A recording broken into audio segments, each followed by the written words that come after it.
Well, first of all, of course, my biggest question is, what was your initial idea for the film of Shaun meeting an alien and going into space? Where did that come from? Okay, well, on the first film, we wanted to take Shaun out of his normal environment, and so that film was really him going on a big adventure into the city. And on this film, we wanted to try something different, so we thought, what can we bring to the farm instead? And someone in a room, in a sort of roundabout brainstorming session, came up with the idea of an alien.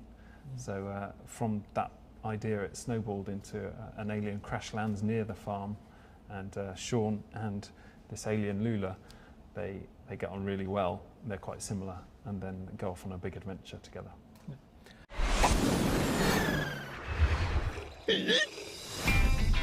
Shaun ist zurück und bekommt überraschenden Besuch. Oh, Lula. Und der ist nicht von dieser Welt.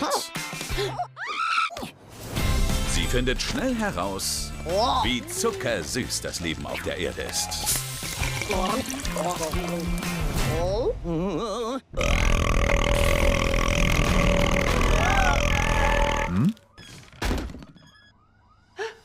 So interesting because, of course, stop-motion films were kind of always a niche product, I think, but still there are big directors doing it.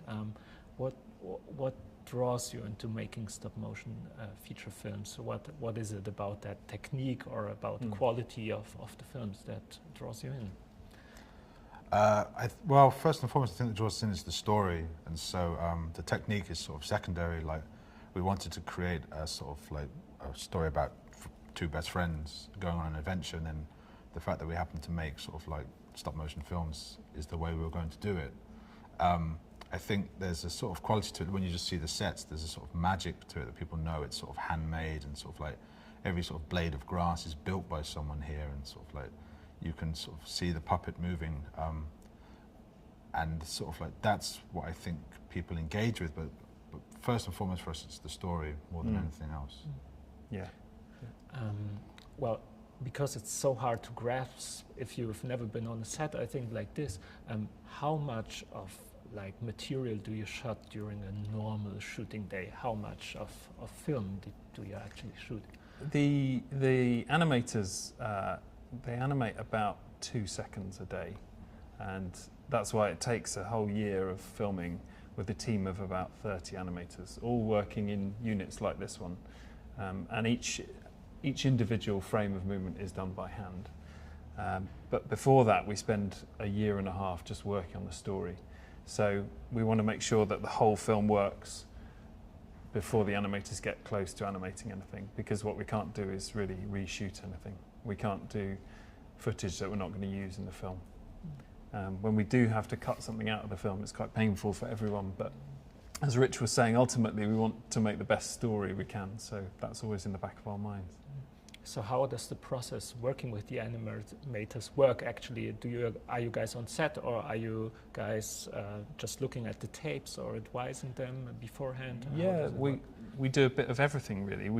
We're very involved in the design process at the start, so every single thing that is made we're involved with seeing and briefing, and then with the animators we talk a lot about what's going on emotionally in the scene.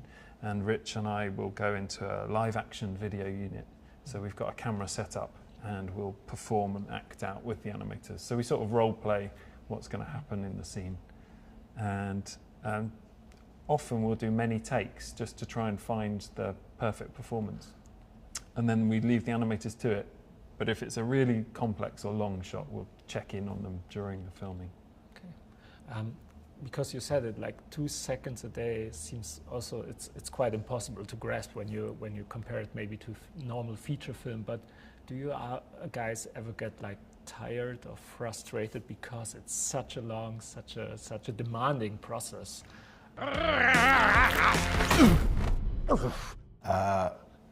No.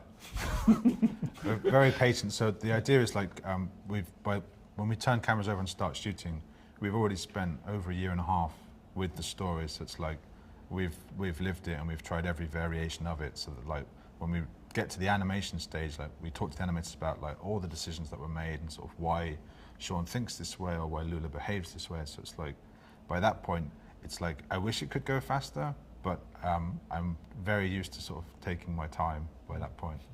And it is a bit magic every day. When the shot comes back and we haven't seen it, no one's seen it, we put it on the cinema screen, there's always something in it we weren't expecting. And sometimes it's brilliant, it just makes a scene.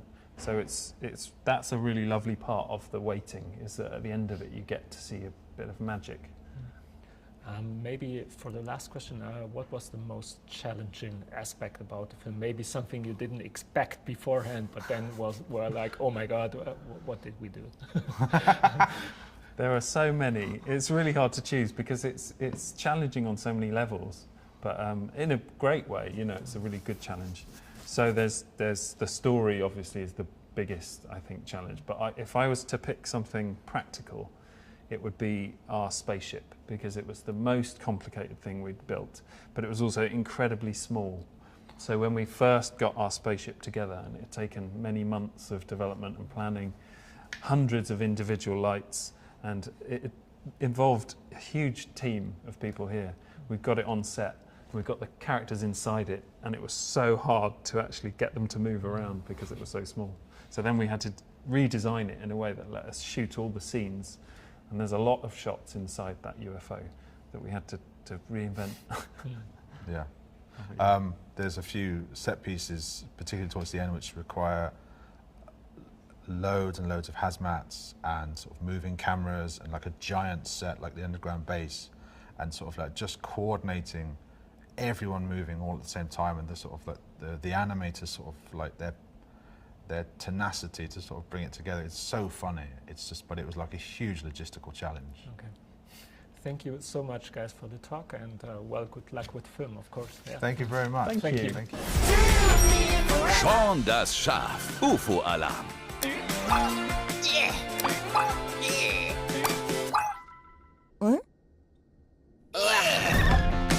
Ab 26. September im Kino.